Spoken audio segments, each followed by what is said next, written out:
Look, you don't know me, and you're gonna sit there and think this is just some story, a campfire tale, something to give you a chill before you go back to your nice, normal life where the lights always work and the floorboards don't whisper. But I'm telling you, right now, this is a warning. A receipt for a debt I didn't know I owed, paid in a currency of pure dread. So listen close, because if you ever find yourself in a place that feels wrong, if the silence is too thick, if the shadows don't quite match the things casting them, you run. You don't be clever. You don't be curious. You run like hell is licking at your heels, because it is. My hell was called the Blackwood House. It wasn't on any map. Not a real one anyway. You found it the way you find a forgotten secret, or a cancer, by accident, and always when you're at your weakest. For me, that was after the layoff. The repo man took my car, my girlfriend, Lacey, took the dog and what was left of my self-respect, and I was living in a studio apartment that smelled like old noodles and defeat.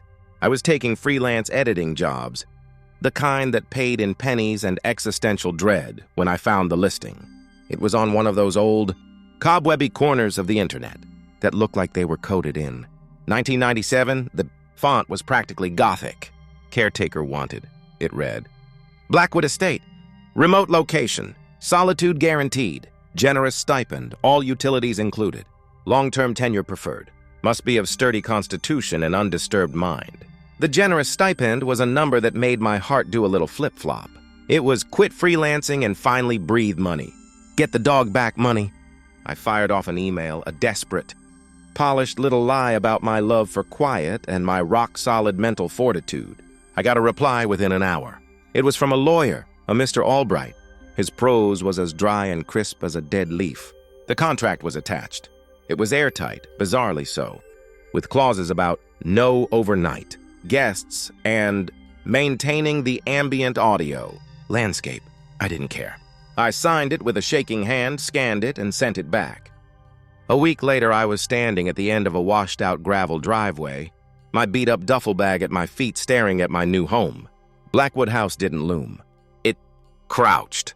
It was a big Victorian-era thing, all gingerbread trim and sagging porches, but it was built of a wood so dark it seemed to drink the afternoon light. The windows weren't just dirty.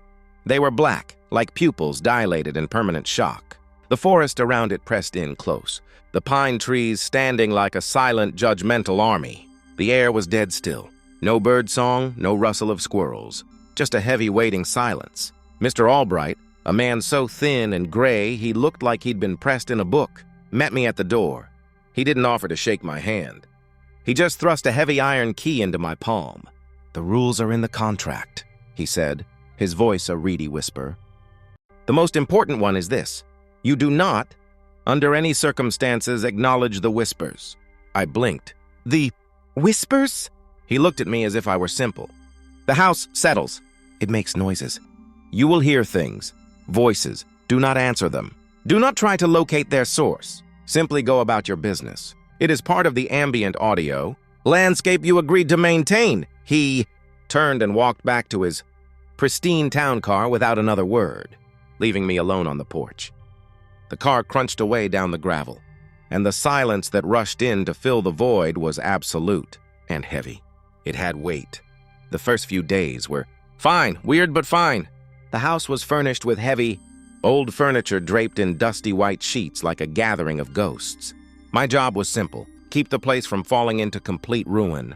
Sweep the floors, dust the mantles, make sure the ancient plumbing didn't burst. The money hit my account on the first just as promised. A stupid amount of money. I felt like I'd hacked the system. The whispers started on the third night.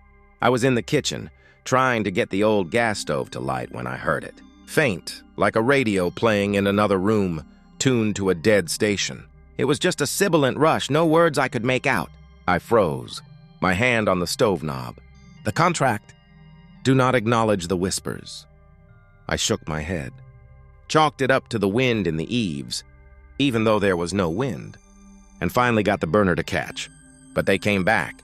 Every night, just after sundown, a soft, murmuring undercurrent beneath the groans and pops of the old house. It was maddening.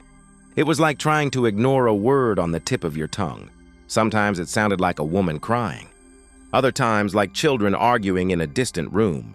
I followed the rules. I plugged in my earbuds, blasted heavy metal, and pretended I couldn't hear them. My breaking point was the photo.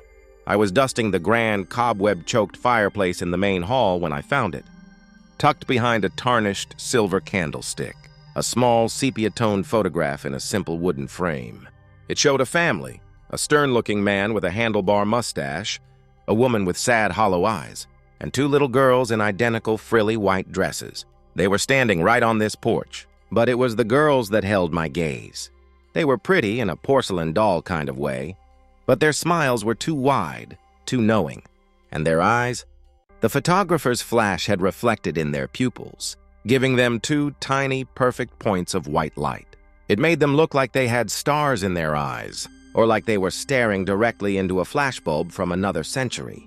I propped the photo on the mantelpiece. It felt right. It felt like they were part of the house. That night, the whispers changed.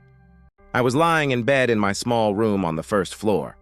I'd chosen it because it was farthest from the creakiest part of the house, trying to read, when the murmuring started again. But this time, a voice separated itself from the chorus. It was a little girl's voice, clear as a bell and cold as ice water trickling down my spine. "You found our picture." I sat bolt upright, the book tumbling from my hands. My heart was a jackhammer against my ribs. "Do not acknowledge." The lawyer's warning echoed in my head. But this was different. This was direct. "We like it on the mantel," another little girl's voice chimed in. This one was slightly higher with a lisp. "It's where we can see." I clamped my hands over my ears. "You're not real," I whispered to the empty room, already breaking the cardinal rule. "The house is old. It's the pipes. It's the wind." A giggle, light and airy, echoed from the hallway right outside my door. It was followed by a soft, rhythmic thump, thump, thump, like a ball being bounced. Thump, thump, thump. It came to a stop right outside my door. The doorknob, an old tarnished brass thing, began to jiggle, gently, playfully. I couldn't breathe. I was frozen. My sheets tangled around my legs, my eyes glued to that shaking knob. After a minute that felt like an hour, it stopped. The giggling faded away, back into the general murmur of the house. I didn't sleep that night. I sat with my back against the headboard, a kitchen knife in my lap, listening. The whispers never stopped. But they stayed in the background, a toxic soundtrack to my rising panic. The next day, I tried to call Mr. Albright. The call wouldn't go through. I tried to email him. The email bounced back. A cold knot tightened in my stomach. I was alone. Truly alone. That's when the real fun began. I started seeing them. Not full-bodied apparitions, nothing so clear. Just glimpses. A flash of a white dress at the end of a hallway. A small, pale face in the dark glass of a window at night, reflected behind me. I'd spin around and there'd be nothing there. I began to smell things too, the faint, sweet scent of rotting flowers, and underneath it, the coppery tang of old blood. The house itself started to feel hostile. Doors I knew I'd left open would be shut. Doors I'd locked would be found swinging on their hinges. The temperature would plummet in one room while the next was sweltering. I was living inside a dying animal, and it was aware of me. It was toying with me. One afternoon, driven by a mix of terror and a desperate, clawing need for answers, I went into the attic.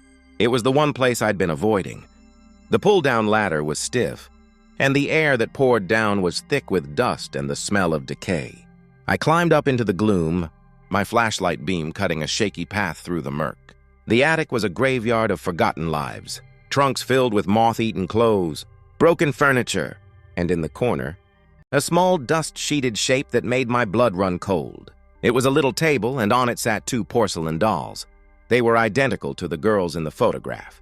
The same frilly dresses, the same vacant painted faces, but something, had taken a sharp tool and scratched out their eyes, leaving behind deep crazed gouges. As I stared, a wave of dizziness hit me. The air grew thick, hard to breathe.